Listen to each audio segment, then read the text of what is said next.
Arguments about money is a big issue between partners. And when you consider that a third of adults report that money is one of the major conflicts between them in relationships, then there's no surprise that it's one of the main factors of divorce today. Today we're going to look at money and relationships and how to handle it best or how to manage it best as a couple. Stay tuned.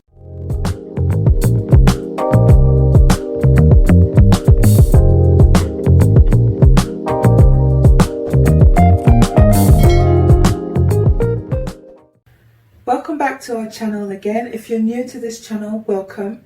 So we continue this series on how to make your relationship work, and today we talk about the topic of money or finances and relationship. And money can be one of the main arguments that can happen, or the main conflicts that can happen between couples. And if you can get it sorted, if you can get it right from the beginning, you can save yourselves from a lot of arguments. Money does impact on the state of the relationship. It also determines how romantic that relationship can even be. It also impacts on the emotional health of both partners in the relationship. And so when people diminish this importance, they tend to struggle, they face frustrations, and that's one of the reasons why we felt that we could share a few of the things we've learned, in terms of managing finances and in relationship, to make it a lot better, so that you can, enjoy each other in the relationship. Yeah, because money is the key, well, not the main key, but it's a key factor to anything in life. Whatever you decide to do, whatever you want, in life, you will need money, because that's the kind of society, that's the kind of world we live in. So it's so important that as a couple, living your life, you decided to live together for the rest of your life. It's so important to get, that down. So if you remember from previous videos, I have mentioned that almost all our topics that we're going to be dealing with when it comes to how to make your relationship work comes right back down to communication. And I will put a link above right here so you can look at previous videos that we've talked about communication. But again, we start from communication. When it comes to money and finances, the first thing that you need to do is to sit down as a couple and honestly and openly talk about money, right? You've individually handled money in your own way as singles, and you've come together to live your life together, to share your life together, which should technically mean you're sharing your finances as well together. So it's so important that right from day one you sit down and make key decisions on how you're going to manage your finances. And I think the first area you'd probably talk about is debt, isn't it? We live in a credit world where everything is surrounded around credit, being credit worthy to borrow finances to do certain things. And whether that's the best way to go forward when it comes to finances, that's a whole topic on its own. But 9 times out of 10 you'll be coming together as individuals that potentially have credit, whether it's good or bad credit, you will have some. And it's so important to sit down and be open and honest about them, lay them all down on the table and discuss how to deal with them moving forward. When you're going into business, you are very careful about who you're going to business with, whether they have financial baggage coming with them into that particular business partnership. That's the same way you should look at it when it comes to relationship. Everyone has their own background, and as Mary has said, so it's very important that we sit down and we crunch the numbers, see where each one is, because, for example, her credit will impact mine, because we are joined together. Because when it now comes to going for things like mortgage or loans, business loans, for example, all those things come into play. Our background, because we're joined, we're connected, it can impact the eventual financial decision. So it's very, very crucial. We can't overemphasize this enough, that you sit down and have those very, very important, difficult but necessary conversations. And it's a conversation not to be judgmental about the other person. It should be as honest and as empathetic as possible, right? And you're just laying everything down on the table so you can both make a plan together as to how to manage the debt moving forward. And this kind of links into the next area that you would have to discuss as a couple, which is your personality when it comes to finances. You fall into two main categories: spenders and savers, right? So by discussing through debts and the financial commitments and everything, you will start to see what type you are and what type your partner is. So like for us, for example, I would say that I'm a spender. I'm a spender, and Paul is a saver. Now that doesn't mean that I am buying every latest designer thing coming out or anything like that. I'm far from that. But it just means that I am quicker to pull the money out. Paul will think about it a day, 2 days, 1 week before making a decision. Because even though it's a good thing we're looking at buying, it's something that's needed. I mean, he would question more, is it something needed now? Or is it something that can wait? Whereas I am the I want it now kind of person, isn't it? But it doesn't mean that what I want us to get is something bad. So just having that discussion will help you understand what kind of personality you have when it comes to finances and what kind of personality your partner has, and managing that, coming to a compromise between you as to how you're going to manage your finances. And those two styles of financial management, if I can frame it that way, none is better than the other. It's not that one is bad, the other is good, or one is good and the other is bad, however. But there are two styles that can complement each other if they work well, if they lay the foundation well. And you said something about not being judgmental. It's very important that when you now, for example, I am the saver, it's very important that I don't be critical of you when you spend, or when you feel that we should spend money here and there, because a downside of my kind of person is to shortchange myself or shortchange my family of things that they might need. By the time you ask 300 questions, that time to spend that money would have passed. But you see, it's very important that whether you're the spender, whether you're the saver, both of you are not critical of each other and not judgmental of each other. So in knowing each other's personality when it comes to finances, it will give you an idea of how best to tackle your debts and how best to manage your finances in general.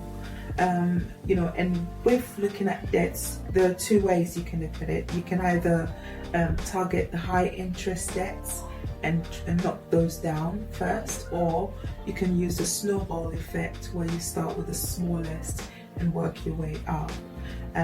But again, that's another topic altogether when you look at how to reduce your debt or how to get rid of your debt as a couple.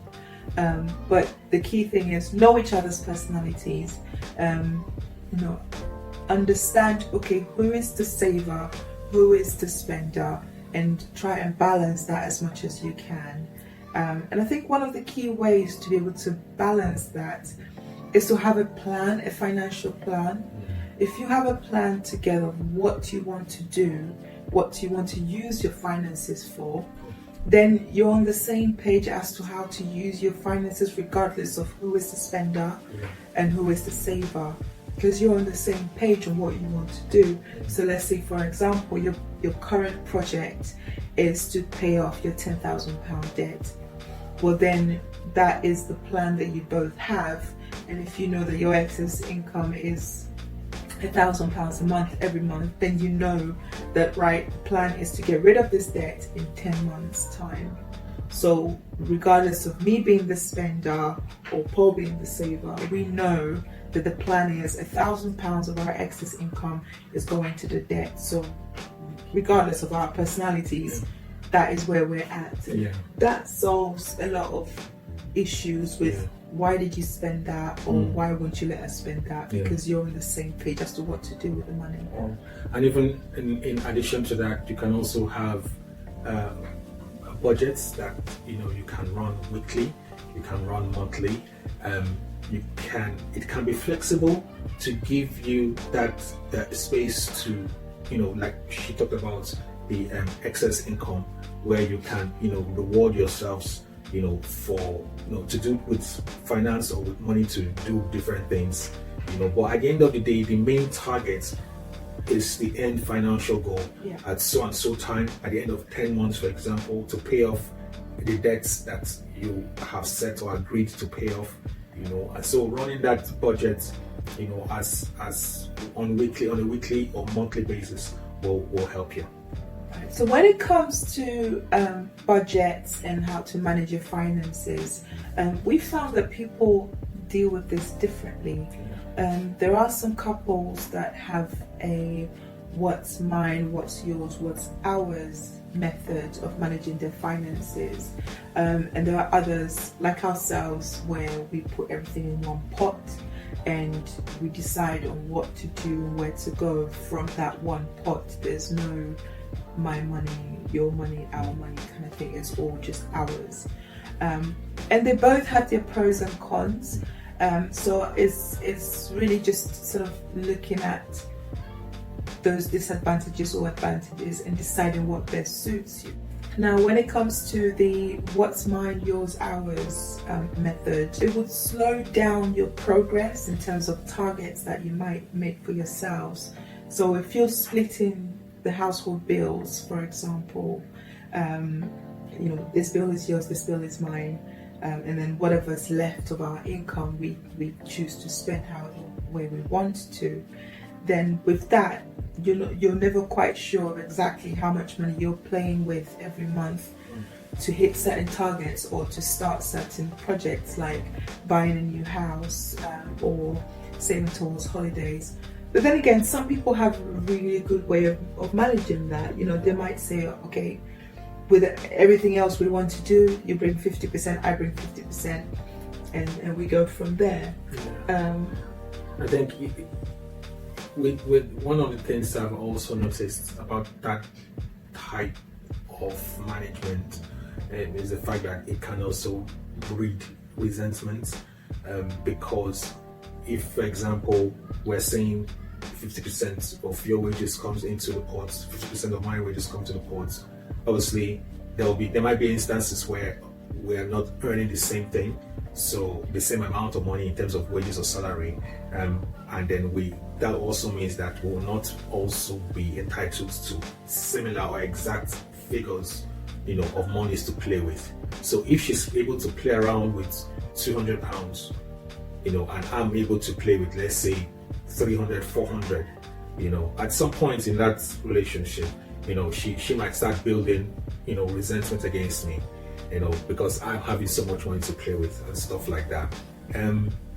That can be difficult, so that's why it's things like this that we have had that conversation and decided that I think it would be best if we have that one pot, everything goes in there. We have conversations as to what is available to spend on so and so and so, so everybody is aware of what's coming in from each pocket and what's going out at different times, and that for us, anyway, it works for us. It's different strokes for different folks, but at the end of the day, it helps to solidify the trust we have for each other. We talked about this in the last video as well, solidify the trust and also enhance our communication between us. And also having one pot where you're open and honest about exactly how much is coming in, and you've decided on where the money goes. It removes any risk or opportunities for financial infidelity, where one person's hiding money or using money in ways that they know that the partner might not be happy with, but they're hiding that. It removes all that mistrust or all that infidelity, really, because you've got the one pot, you both can see the accounts, you both know exactly what's going out, you know what's coming in, and you decide together and have a plan as to where you want to go as a partner. And this kind of leads into our next point, having financial goals. If you have financial goals, then you both know exactly where the money needs to go. There's no misunderstanding when it comes to how to spend the money, because you have similar financial goals. And this links into the previous video that we talked about on studying each other, because if you studied each other and you know where your partner wants to go in life, and you know where you want to go in life, then it's easier to make decisions as to how to disperse your finances, where your finances go.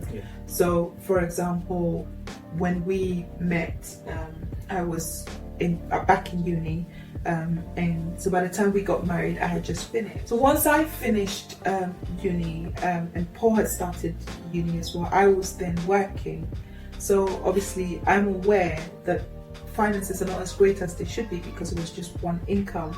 But I was supporting Paul because I knew what his end goal was. So there was no resentment there that it was just one income, because I know at the end of the day, if I can support him enough to finish his course, then he would then have a professional career with a higher salary, and we will both be better for it, right? So once he was finished, then I could look at changing jobs, stepping up so the salary goes up, and so on and so forth. If we don't study each other to know where each other wants to end up, then we wouldn't know, or there would be resentment building, because I could have felt stuck because I'm supporting him where he's still studying, you know, or that I couldn't change jobs, or if I wanted to reduce my hours, I couldn't because, you know, he's not working and things like that. But because I know what the end goal was, there was no resentment. I was more than happy to do that. And at the end of the day, we're better off for it now, because we're both professionals, both, you know, earning reasonable salaries and things like that. So knowing where each other's going in life helps you to know what to do with your finances. And in that regard, there's then no resentment, there's no frustration as to where the money goes, because you're on the same page. And if you're the spender, you know to hold back, because you have common goals that you're trying to achieve. And if for any reason, like where I'm the spender, if for any reason, you know, I buy something that I shouldn't have, or that I could have waited, or anything like that, all he has to do is just remind me of our goals. You know, we just sit down, talk about it. We have regular reviews where we sit down and look at our finances anyway, you know, and with that, it just reminds me that, okay, hold on, I need to hold back a bit more, because we're trying to work towards this, or we're trying to work towards that. And in terms of you know, yourself, you know, working whilst I was still in uni and stuff like that, you know, what you were practicing then was delayed gratification. That's right. You know, and that's very key in relationships, finances. You need to understand the timing of it, because you are doing it for the sake of the partnership. You know, you are delaying something now. You want to spend money on something, but you are thinking of the end goal. You know, the financial end goal. If I do this now, what will it cost us in the future?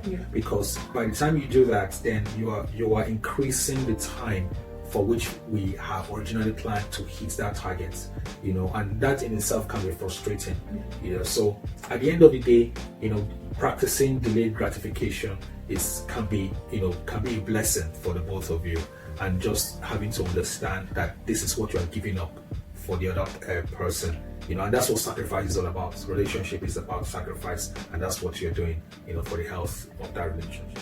Another factor that can affect couples when it comes to finances in a relationship is power play. So this is where one person might be earning more than the other, or one of them might be unemployed, and because of that financial imbalance in terms of their earnings, there's a bit of power play going on there, and that's something that needs to be checked right from day one, so that it doesn't come between couples. So it is important to check your ego, right? As individuals, and as a couple, just check your ego, especially if you're the one that's earning more, or if your partner is a stay-at-home mom or dad, or anything like that. The way you communicate when it comes to finances, the way you say things in your discussions is very important. To be a bit more empathetic of your partner, so that you're not crushing their self-esteem or crushing their feelings when it comes to their financial situation. Even with the imbalance in terms of the finances of the family, that's, for example, one partner earning more than the other, there needs to be cooperation between both parties. There needs to be understanding. You can also get a situation where the family of one of the partners earns more or has more financial power than the family of the other partner. There needs to be an understanding and a recognition of the fact that we are working as a team, and because of that, like she said, you need to be empathetic of the other partner. And when it comes to the ego thing, it's very important to have that checked, especially when, for example, your partner earns higher or more than you do. And for us the men, it's something that might be sensitive when it comes to our egos and stuff like that. You might think as the man you are meant to earn more, you are meant to be the breadwinner, but life can create circumstances and situations where the reverse is the case. That's a cultural thing anyway. These days it can go either way now, isn't it? It's not like before where it was traditionally the man who was the breadwinner. These days it can be either way. I know there was a situation in a period in my life where Mary was earning more, and because I was still in school and stuff like that, and even after that, even the job I got, still I wasn't earning enough even to match what she was earning. But at some point as well, I did feel low, to be honest with you, and we eventually talked about it because it was eating me up. We talked about it, and I got to understand from her point that she wasn't in any way feeling like the superpower in the relationship.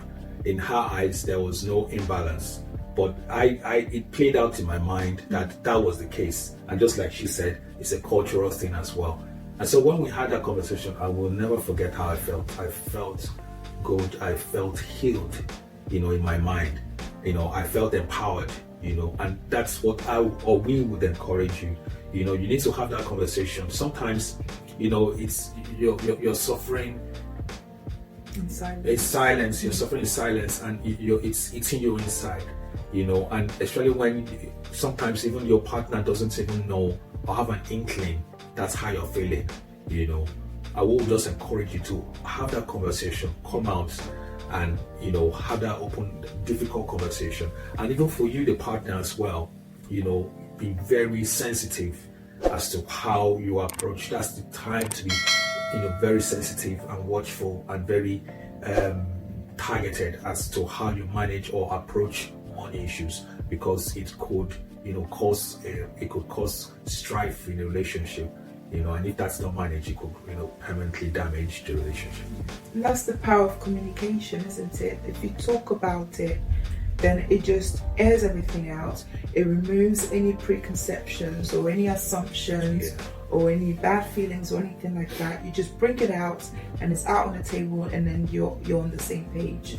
But if you're suffering in silence, and like Paul said, he was thinking all sorts because of cultural, traditional thinking, and obviously because I manage our money, and that's more because of my background. I have some accounting background, and I just naturally am the organizer between us anyway. I think we've mentioned that in previous videos. So where that was then coupled with the fact that I was earning more at that time, that was what bred all those feelings and things. And if he hadn't talked about it, he would have just continue to feel resentment, continue to feel, less of a man, which wasn't the case at all. But because we talked about it, that just went out the window because we cleared it all out, and that's just the power of communication.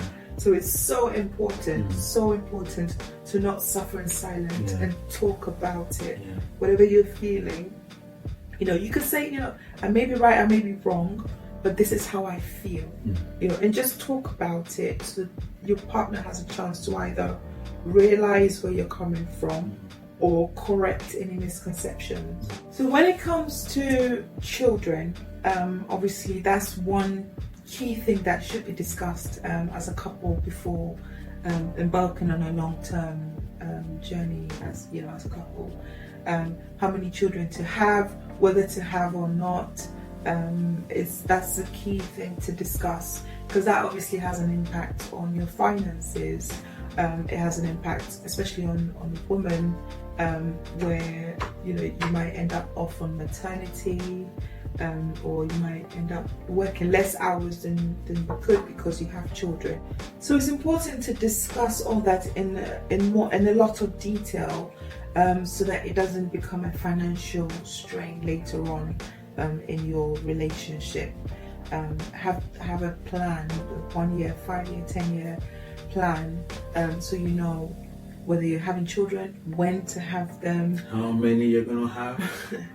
How many you're gonna have. It's very important, because I think according to some studies, it says that for each child it costs like £183,000 to care for a child from age 0 to when they are 18 years old. And that's assuming they leave the house when they're 18. Yeah, so. All right, so definitely discuss that and have a plan so that, there's no frustration when it comes to finances. So another area to look at that can be a financial strain to couples is extended family.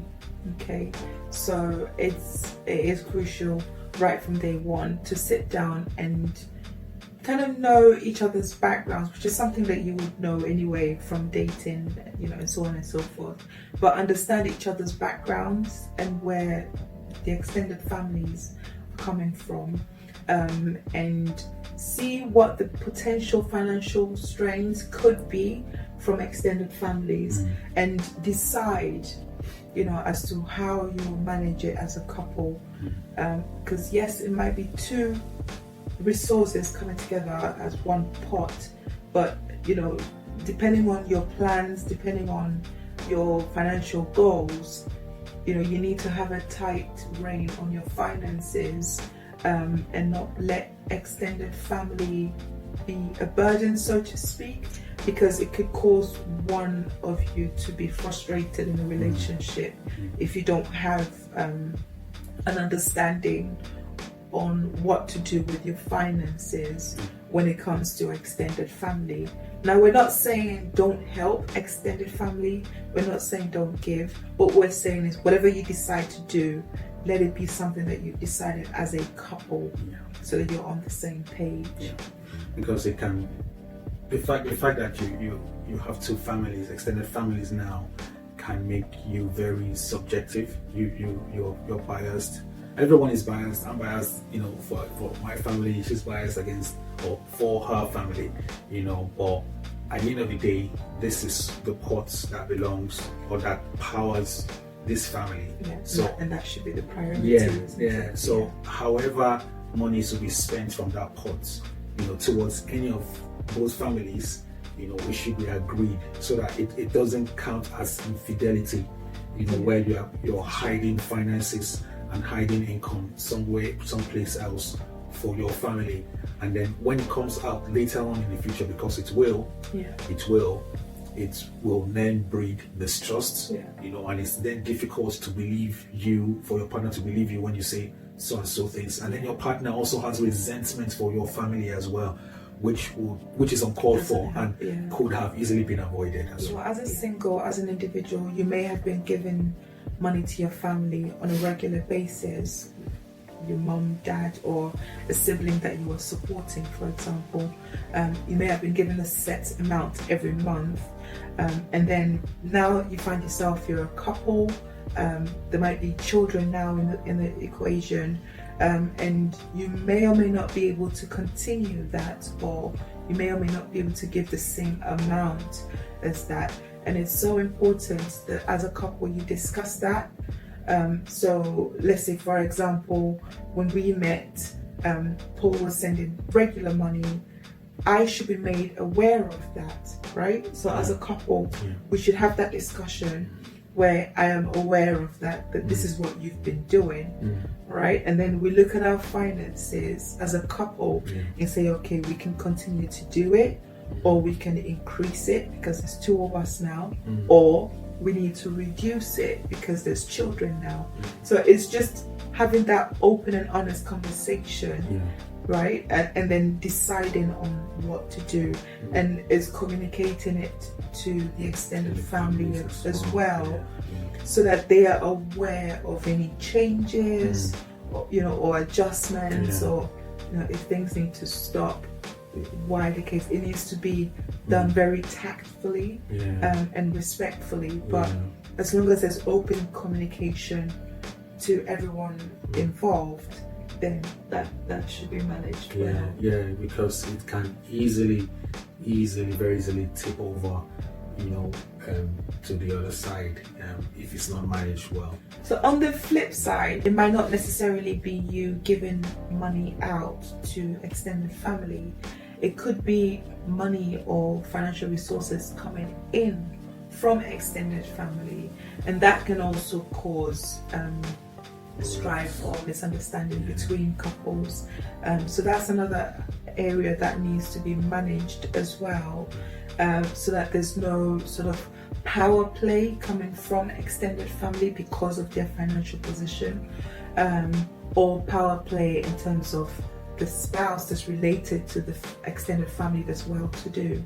So it comes back to communication, discussing things through. So if for any reason you find you need help financially, and one of you can go to mom or dad or an extended family for the help, it needs to be discussed and agreed as a couple before you go out and do that, because you don't want a situation where your partner's feeling inadequate, or feeling less. What's almost like, let's say for example, it's me getting money from dad. I don't want Paul feeling less of a man or inadequate because I'm still having to go to dad to get money. So it's a very sensitive situation that needs to be handled with care, and being open and honest, communicating about it. If I discuss it with Paul and Paul said, you know what, babe, don't worry about it, I will handle it, don't go to your dad, and he obviously can handle it, then at least that saved any bad feelings or anything like that. Or he could just be humble and say, okay, that's fine, you can go to dad and see if that can help us out or anything like that. But the key thing is to discuss it first before going out. You could even have situations where the grandparents, that's the parents of one of the partners, buying really extravagant gifts for the children. It's during birthdays, during Christmas celebrations and all of that. Even that should be done. That should be managed very sensitively and tactfully as well. You don't want the children to see that their grandparents spoil them more than their parents do. Or their other grandparents, from the other spouses. It should be done tactfully and respectfully and very sensitively as well. Because you don't want for that to begin to be the cause or the reason for strife in that relationship. Obviously, we're talking about your children, or your parents, children, grandchildren, and things like that. It's good to pass along good financial habits as well. So allowing grandparents to over spoil your children might not be passing good habits along to the children, and it's really important to show or to set the good example to your children of how you handle finances as a couple. And so with regards to that point as well, it's very important that you begin to teach your children about finances from the time when they're young, because you're helping them become more responsible. You're teaching them about the key principles of money.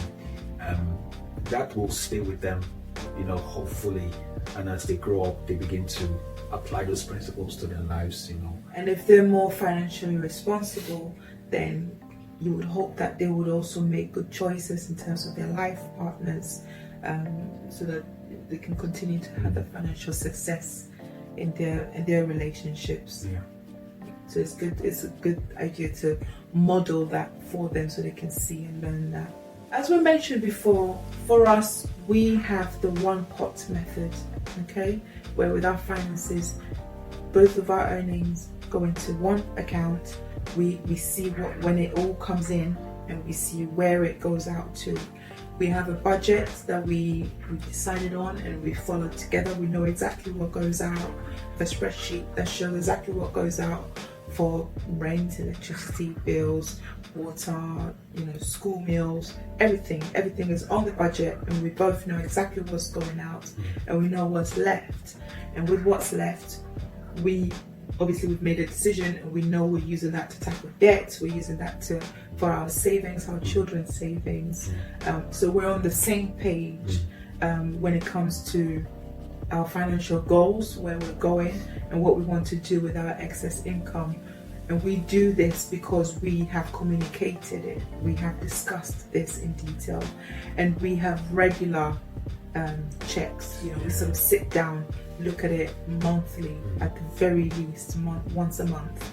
We sit down and we look at everything that's gone out, what's left, and what we're doing with it based on our financial goals. So this is what we will encourage all of you to do, is just have that conversation. Even if you've been in a relationship 5-10 years and you've never had anything like that, it's a good idea to just sit down, talk it all through, air out any misconceptions, any misunderstandings, any bad feelings. Air it all out when it comes to finances, and see if you can get yourself on the same page moving forward, having the same financial goals, what your desires are. I'll put the link again for studying each other. Watch that video and look at how you can discuss where you want to end up in life individually as well as a couple, and that will sort of give you an idea of what to do when it comes to your finances. And have that communication so that you can plan your finances and have a better relationship when it comes to money. If you also use the what's mine, what's yours, what's ours method, where you split the bills, that also is perfectly fine, although obviously we advocate more for the one pot, but there's nothing wrong with that method as well. The key thing at the end of the day is good communication. If you communicate everything well, if you discuss everything well, then hopefully you can reduce any resentment or any frustrations when it comes to finances. Well, I hope you found that helpful, and I hope that you find the time to sit down and have that conversation with your spouse so that you can reduce any potential conflicts when it comes to finances. Our next topic is on forgiveness, so don't forget to hit that subscribe button so you don't miss the video. If you liked this video and you found it of great value to you, smash that like button. All right, and we will see you next time. Yeah. Take care. Bye. Bye.